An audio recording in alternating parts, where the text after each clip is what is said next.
प्रयत्न केला त्यांनी करू द्या ना, आमची केस खोटी आहे, फायर खोटा आहे, फायर तुमचा अर्ज नाही, अर्ज नाही, आम्हाला एफआयआर तरी द्या, नाही तर मी खोटा एफआयआर करतो म्हणून माझ्या कारवाई करू. सरकारी कामात हात घालायला म्हणून करा. चला आपण सीआयडीला भेटू द्या त्यांच्या इन्व्हेस्टिगेशन साहेब,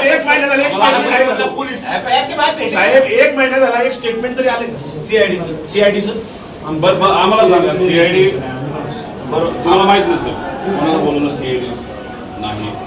त्याचा रोहित सिंग अमेरिकेत जाऊन आला, तो दिल्लीत येऊन बसला, सीआयडी त्याला अजून नाही बोलवलं.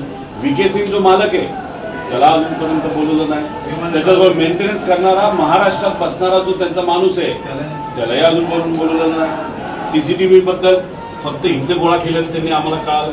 त्यानंतर तिथं जो जे 2 येणार होते कॅप्टन पायलट ते अचानक कॅन्सल झाले. का झाले त्यांना अजूनपर्यंत बोलवलं नाही, त्यांना नोटीस नाही. आणि डीजीसीच्या कोणत्या अधिकाऱ्यांनी मंजुरी दिली याला? आणि हे आमच्या लेवलला आम्हाला कळलेलं माहिती. आता पब्लिकला तर काहीच माहित नाही. लोकांना माहित नाही. आम्ही घरचे असू, हे 8 तास बसतात.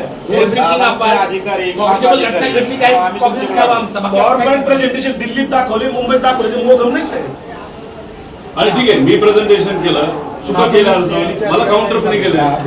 बारामतीमध्ये पुढे जर आम्हाला साहेब आमचा एफआयआर घ्या, सीआयडीला द्या ना. तुमच्यावर काय करस्पॉन्ड झाला का सर सीआयडीचा? मी देशाच्या साहेबांच्या ऑफिसला पाठवलं, DGCला पाठवलं. आम्ही एव्हिएशन मंत्री तिथं नसावेत असं म्हणत असलो तरी त्यांच्या मंत्रालयाला मी पाठवलेलं आहे.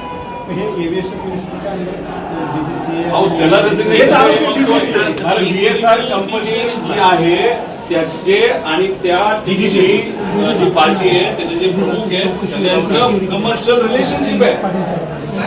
म्हणून VSR ला वाचवत आहे.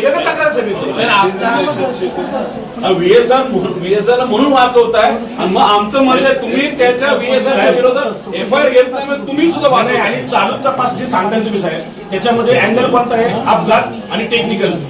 क्रिमिनल चौकशी कोण करत? 5 लोकांच्या मृत्यूची आमची बाकी आमचं काहीच म्हणणं नाही. सिंपल एकदम 5 लोक मयत झाले एका ऍक्सिडेंटमध्ये. आमची ऍक्सिडेंटची एफआयआर टाकतो आणि आमची एफआयआर कुठे तपासामध्ये काही येऊ दे पुढे.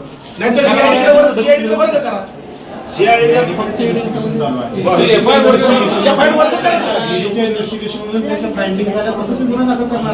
गुन्हा दाखल व्हायचा 1 महिना झाला साहेब, 1 महिना दाखल त्यांनी केलाच नाही तर आम्ही काय करतो?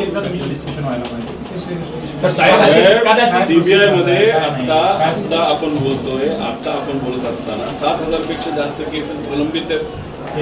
2600 केसेस 10 वर्षाला प्रलंबित आहेत. दादाला न्याय दिला 10 वर्ष थांबू का? आणि